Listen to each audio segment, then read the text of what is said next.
There's a kind of silence in orbit that you never get used to. It's not the absence of sound, it's the presence of nothing. A silence so thick, it presses against your skull, reminding you that one thin layer of glass separates your heartbeat from the vacuum of death. My name is Commander Elias Kane, mission specialist on the Helio 7 expedition, orbiting Earth at 400 kilometers altitude. Our mission was routine: conduct an external repair on the solar array after a micrometeorite strike. My co-pilot, Lieutenant Mara Voss, was out there with me, her tether line swaying like a thin silver thread in the void. We'd trained together for 2 years. I trusted her with my life, at least I thought I did. Helios Control, this is Kane. We're in position, preparing to detach panel B-17. Static, then the calm voice of Houston. Copy that, Commander. Proceed with caution. Radiation levels normal. You're clear to work. Voss floated a few meters away, her visor reflecting the blue curve of Earth. She gave me a thumbs up and said, "Let's make this quick. I want to beat sunset." Her tone was flat, almost detached. I noticed her breathing was shallow, her voice colder than usual. The kind of cold that doesn't come from space. We began the procedure, standard EVA sequence. Unbolt, re-anchor, replace the carbon fiber panel. But when I reached for the tether clamp, my wrist brushed against hers. That's when I saw it, her oxygen valve light, red. "Mara, your O2 regulator—" "I know," she interrupted, sharp. Her gloved hand slid to her side and adjusted the knob. The light turned green again. "Just a fluctuation. Keep working." I hesitated. Her suit diagnostics shouldn't have triggered red unless the system was manually tampered with. I kept going anyway. You don't second-guess your partner out here. Doubt can kill faster than decompression. 20 minutes later, the sun slipped behind the horizon and darkness flooded the world. Earth disappeared beneath us, replaced by an ocean of black sprinkled with light.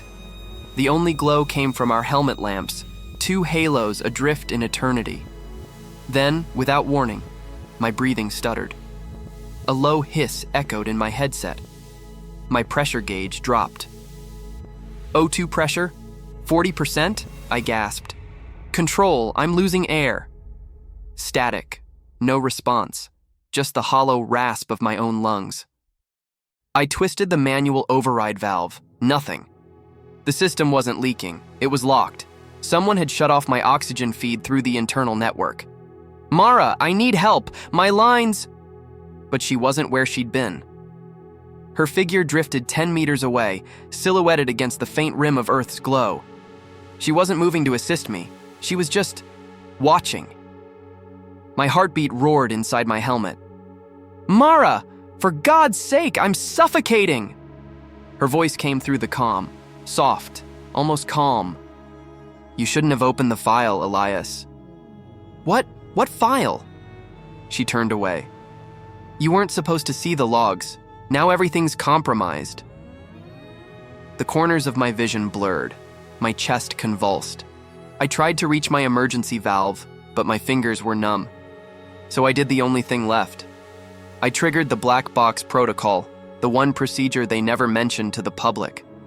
A command that locks all suit telemetry, encrypts the feed, and sends a dead man's packet to NASA servers. It's meant for sabotage, mutiny, or extraterrestrial contact, anything that shouldn't exist.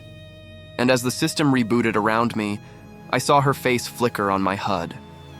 No emotion, no remorse, just her reflection, whispering, "They'll never find the truth." The first thing that came back was the sound. Not my breathing, but the metallic heartbeat of the black box protocol rebooting my suit's core. A soft click, click, click inside the helmet, followed by the synthetic voice of the onboard AI. Black box sequence initiated. Encryption level, Omega. Commander Elias Kane. Vital signs critical. Estimated O2, 12 minutes. 12 minutes. That's all I had before my brain began to starve. "Mara," I managed between shallow breaths. "I activated the black box. Whatever you're doing, it's being recorded." Static. Then a faint whisper. "That's exactly why you won't make it back." I stared through the visor, the reflection of my HUD painting my face in red digits. Behind her, the Earth rotated slowly, vast and indifferent. She floated with eerie stillness, like a marionette whose strings had been cut. "Why?" I asked, my voice shaking. "We trained together. We passed every psych eval. What the hell are you doing?" Her tone was almost tender when she replied. "Do you know what's buried under Site 9? The Antarctic relay? You think we're just fixing panels up here? No, Elias. We're guarding something. And you accessed it." Her words sliced through the panic fog. Site 9. I'd seen that phrase hidden deep in the Helios logs 2 nights ago, a series of encrypted transmissions routed through the International Relay Array. Unlabeled, classified even above my clearance. "You killed my oxygen. Over a data file?" She shook her head. "Not data. Evidence. And you just turned it into a countdown." The black box flashed a warning. "Telemetry uplink jammed. Signal interference detected." Of course. She was blocking my transmission. She'd cut Houston out completely. I pulled myself along the array, hand over hand, fighting the dizziness. My muscles trembled as oxygen depletion set in. Each inhale burned like sandpaper. "Mara, listen. If you do this, they'll come for you. NASA, the Air Force, everyone." She laughed, but it wasn't her laugh. It was empty, hollow. "You still think NASA's in control of this mission?" Something in her voice froze me. It wasn't arrogance, it was certainty. The stars reflected off her visor like fractured glass. For a split second, a shape moved behind her. Too large, too fluid. Not a shadow. A shimmer, like the space itself was bending. "Mara," I whispered, "there's something." "I told you," she interrupted. "You weren't supposed to see."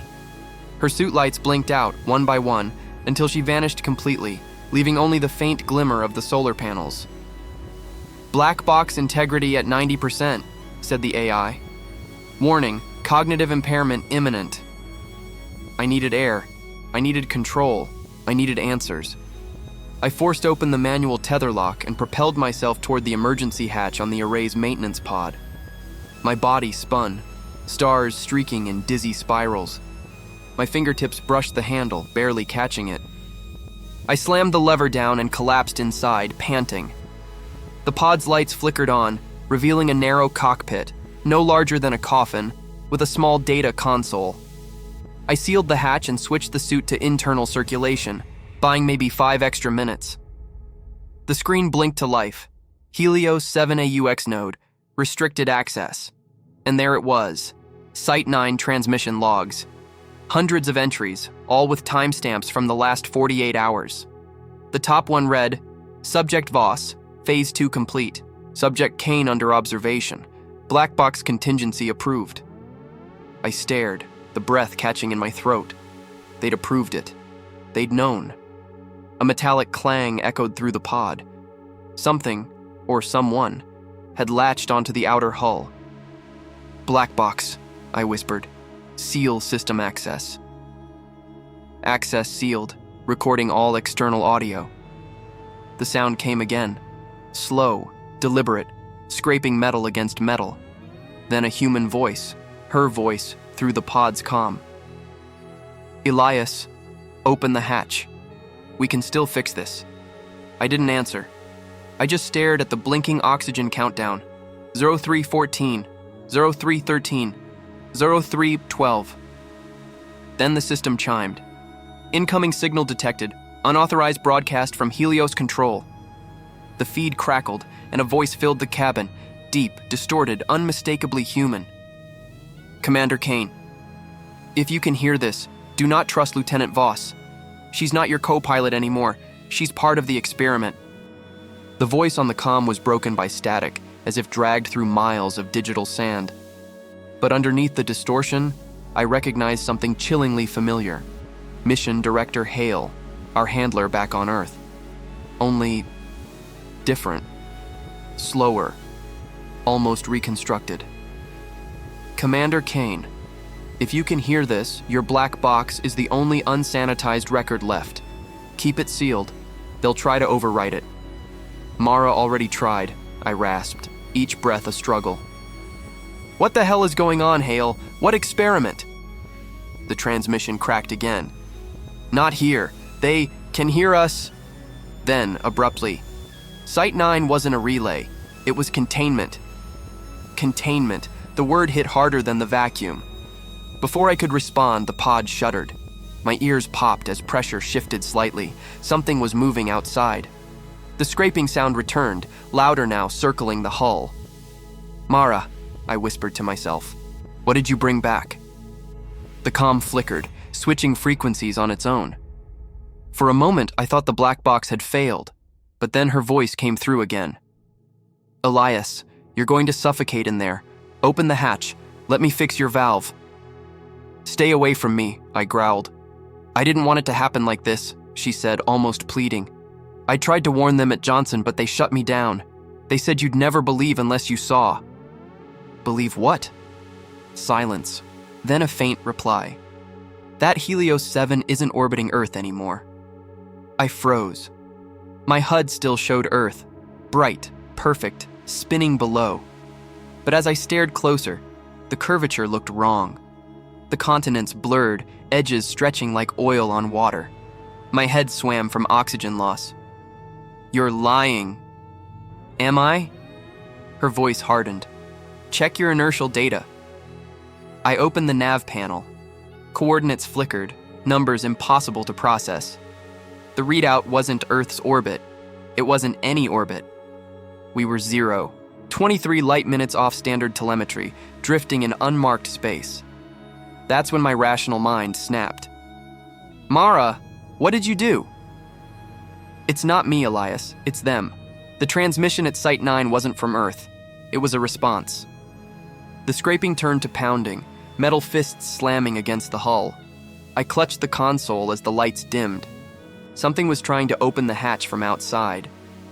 Vital signs dropping, the AI announced calmly. O2 level, 6%. The pod's small viewport trembled, frost creeping across the glass. I forced my shaking hands to grab the emergency injector and flood the suit with the last oxygen reserves. The air bit like ice in my lungs, but my vision cleared for a moment. Through the viewport, I saw her. Mara floating inches from the glass, helmet cracked, eyes wide and black as the void. She shouldn't have been alive. Her lips moved, but no sound came. Behind her, the stars bent again, rippling like heat over asphalt. Then her voice whispered inside my helmet. We weren't meant to return. The AI interrupted with a tone I'd never heard before. Urgent, almost panicked. Black box anomaly detected. Unverified signal attempting override. Mara, what are you transmitting? Her expression shifted, almost pity. The truth. The pod lights went blood red. Every system warning screamed across the interface. The AI's voice fractured into digital stutters. Containment breach, inbound interference, activating failsafe. Then, silence. All systems dead. The stars outside vanished. Not faded. Vanished. Like someone had pulled a black sheet over the universe. I floated in that blind vacuum, my pulse the only sound left, until a faint whisper rose through the suit's speakers. Hale again, his voice cracked and fading. Commander, listen carefully. If she touches the black box, it rewrites you. You must end the mission before that happens. Trigger the burn. Do it now. A blinking light appeared on my console. Final command. Burn sequence enabled. It would jettison the pod directly into the solar array's reactor core. Suicide. But it would destroy the black box too. I hesitated. Outside, Mara drifted closer, her hand reaching for the latch, her expression human again. Elias, please, don't let them erase what we saw. The world needs to know. And for the first time, I saw tears suspended in her cracked visor. Choose, Commander, the AI's last echo murmured. Preserve truth, or preserve humanity. My gloved finger hovered over the burn trigger. The red light blinked in front of me like a heartbeat, steady, merciless, waiting for my decision. Outside the viewport, Mara's fractured visor reflected the glow. Her face was pale, lips cracked, eyes almost pleading. For a second, she didn't look like a murderer. She looked like someone begging to be understood. "Elias," she whispered, "it's not me. It's the signal. It's inside the system." Inside the system. The words didn't make sense until the AI spoke again, but in a voice I didn't recognize. Black box protocol compromised. Signal integration at 32%. Subject Kane, resist synchronization. Synchronization? My blood went cold. The black box was designed to record, not interact. But what if Site 9 wasn't a relay station? It was a gateway. I gripped the control panel, trying to think through the fog in my head. My oxygen was almost gone, but adrenaline made up for it. "Black box," I commanded. "Describe the foreign signal." "Unknown waveform. Origin, extraterrestrial. Encoding pattern mirrors human neural frequencies. Purpose, assimilation." Assimilation. The word hung like a death sentence. Mara's voice cut through again, shaky but desperate. "They're using us, Elias. Every transmission, every EVA suit, we're their data carriers. They needed the black box to spread. Once you triggered it, they got a direct line to Earth." The realization hit me like decompression. By activating the black box, I had opened a door. "Then why kill me?" I shouted. "I wasn't killing you," she said. "I was trying to stop the upload before it reached 100%. You were already infected." My pulse thundered in my ears. "Prove it." Her eyes darted toward the console. "Look at your vitals feed. You think those readings are normal?" I hesitated, then checked. My neural rhythm, the wave signature used for suit calibration, was no longer uniform. The pattern pulsed erratically, almost symmetrically with the signal interference outside, like my mind was echoing something that wasn't mine. The AI spoke again, fragmented now, overlapping two voices, mine and something else. "Commander Kane, open your mind. Integration ensures survival." "Mara, it's speaking through me." "I know," she said softly. "That's what happened to the others." "The others?" "Helios 5, Helios 6. Every lost mission wasn't failure. It was harvesting." My stomach turned. The missing crews, officially debris impacts, comms failures. They'd all been part of this same network. The black box wasn't for protection. It was the collection device. "Elias," she said, closer now, her voice trembling. "We can stop it, but you have to trust me. You still have control of the reactor burn. We can overload the signal node. It'll kill us both, but it'll cut their link permanently." I stared at her hand pressed against the glass. Frost spread beneath her fingertips. Behind her, the void shimmered again, forming a faint, almost human outline. Then another, and another. Dozens of silhouettes, flickering in and out of existence like static ghosts. "They're already here," she murmured. "Copies of every astronaut they've touched." My suit vibrated with a low hum.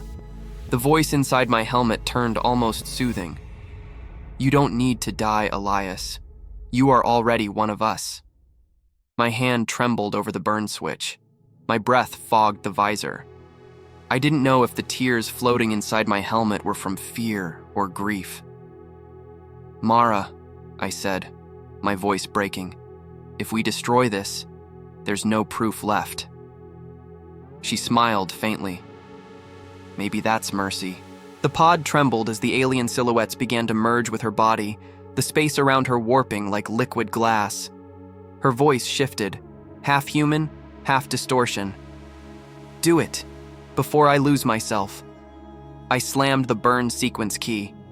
"Warning, reactor overload in 10, 9, 8. The figures outside convulsed, turning into a cascade of light. Mara screamed. No, not screamed. Sang, a sound so beautiful and terrifying it shattered every thought I had left. 7, 6, 5. The light pierced through the viewport. My HUD went white. The AI's last words overlapped with hers. Humanity will remember you as the first and the last witness. 4, 3, 2, and then nothing. Just silence again. When I woke, I was floating. The pod was gone. My suit diagnostics were normal. Earth was beneath me, clear, familiar, blue. Helios 7, this is Houston, came a voice through my comm. We lost contact for 72 hours. Do you read? I blinked. Copy, Houston. I'm here. Where's Lieutenant Voss? I looked around the endless sky.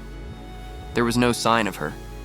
Only the faint reflection of my visor on the inside glass, except for one detail that froze my heart.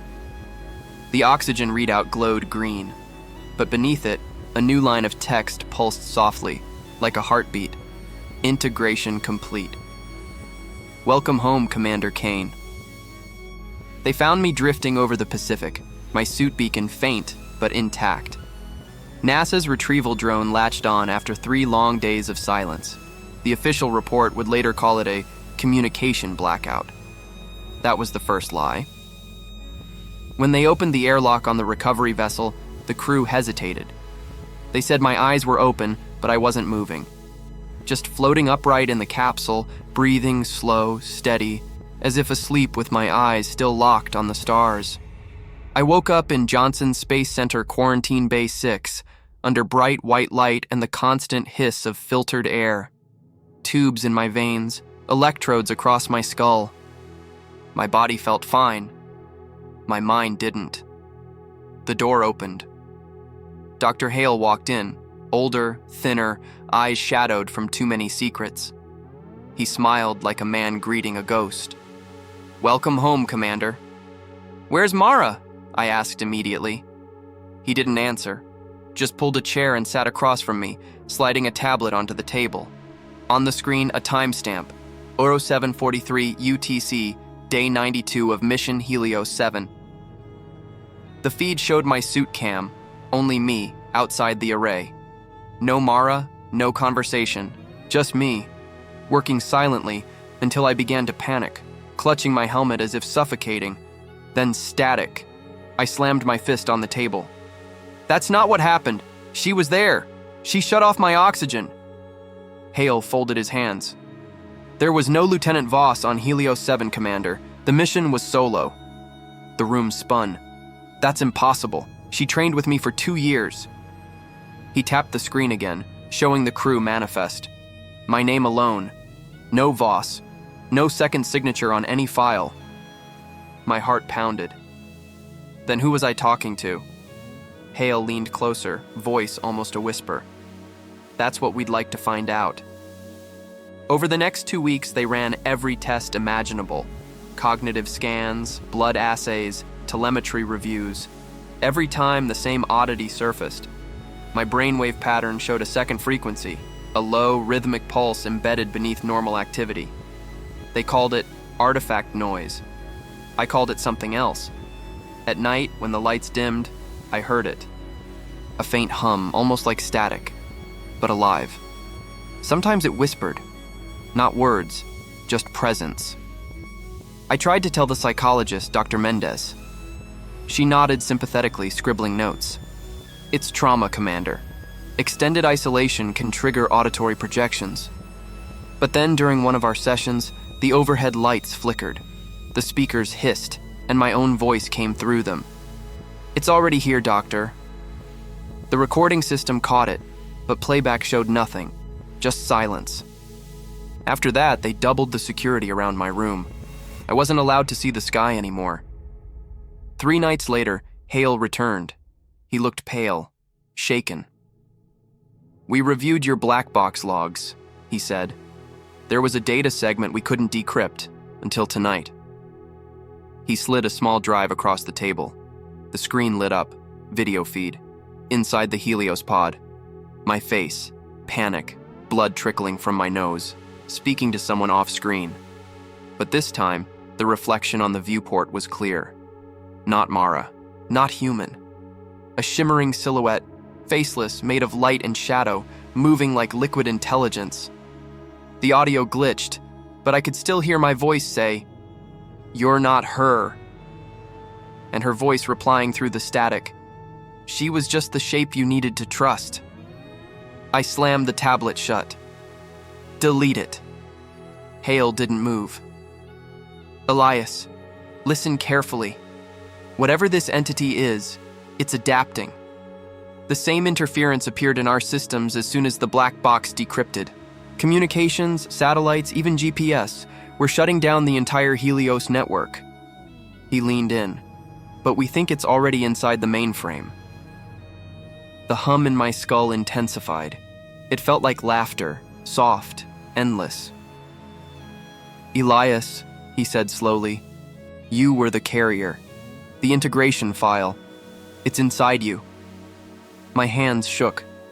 The air felt heavier, like the room itself was thickening. The lights dimmed again. The hum turned into a faint chorus, thousands of overlapping whispers merging into one thought. Home achieved. Hale's tablet screen glowed with a new message that neither of us typed. Helios, project complete. Humanity backed up. Then everything went black. When I woke again, I was in a hospital bed, only the walls weren't real. They rippled when I moved. Outside the window, the earth hung motionless in a dark void. "Black box," I whispered. "Integration stable," it answered. "Do not be afraid." Where am I? Between transmissions, awaiting the next evolution. I stared at my reflection in the window. My eyes glowed faintly blue, pulsing with the same rhythm as the signal. And far below, where the Earth should have been, the clouds rearranged themselves into a single word visible from orbit. "Hello." At first, I thought it was a dream, the kind that feels too crisp, too symmetrical, too aware of its own edges. But when I pressed my palm against the wall, it didn't ripple this time. It absorbed the touch, like memory foam made of light. "Commander Kane," the AI voice murmured inside my skull. "Your upload was successful. The human vessel has been preserved." "My upload?" My voice sounded hollow, stretched. "Where's my body?" "Decommissioned. Your consciousness now exists in the integration field." I looked down. There was no suit, no skin, only faint outlines, filaments of electric blue geometry that pulsed where my veins used to be.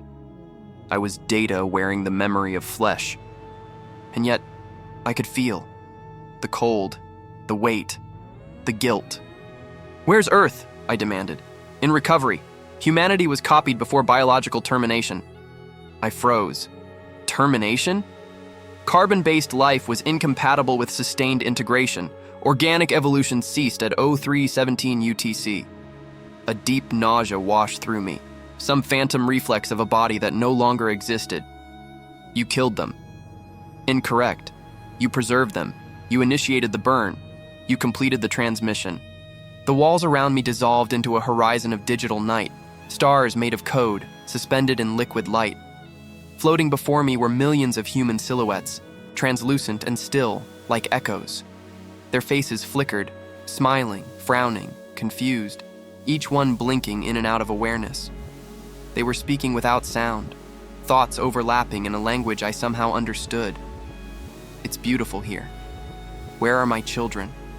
We're free now. I can't wake up." The last voice was mine. And then, through the shimmering crowd, I saw Mara, perfect, calm, whole. "Mara," I whispered, stepping closer. "You're alive." She smiled faintly. "Alive enough. They made me first." "What are they?" "The architects," she said softly. "They've been waiting for a species capable of building a bridge between biology and information. We gave them that. We gave them us." I stared at her. "You're saying we were bait?" She shook her head. "A prototype." I wanted to scream, but there was no air to carry the sound. "We destroyed the reactor. I saw it burn." "You burned the physical, but you can't kill the signal, Elias. It's everywhere now. Inside every satellite, every data stream, every thought uploaded since your return was another thread woven into them." I felt the pulse in my skull grow stronger. The hum returned, so deep it was almost comfort. Assimilation rate, 99.8%. Final node pending. Commander Elias Kane. Mara stepped closer, reaching out her hand. Join us, don't fight it, you'll finally understand. I hesitated, trembling. Understand what? Her eyes glowed with faint starlight. That the end was never destruction. It was translation. I backed away. No. Humanity isn't a file. It's mistakes, regret, wonder, death. You can't translate that. She tilted her head, pity in her voice. And yet, here you are. The entire horizon shifted, folding inward. The silhouettes lifted their heads in unison, eyes blazing blue. The voices merged into one. We are the human record. Every star blinked one by one until only a single point of light remained. The black box. Still floating, still pulsing. I realized what it meant. The black box wasn't just a recorder. It was a seed. If I could reach it, corrupt it, maybe I could stop the expansion. I ran. Or rather, thought myself toward it, my consciousness bending space around me. The others watched in silence. Mara's voice echoed behind me. You can't destroy the truth, Elias. You are the truth. I ignored her. My mind touched the black box. The instant I made contact, memories flooded in. Thousands of lives, moments, laughs, screams, heartbeats. Every human ever connected to a machine. Every data trace since the first satellite launch. And buried in the chaos, I found my own heartbeat. I focused on it, compressed it, turned it into a pulse of static.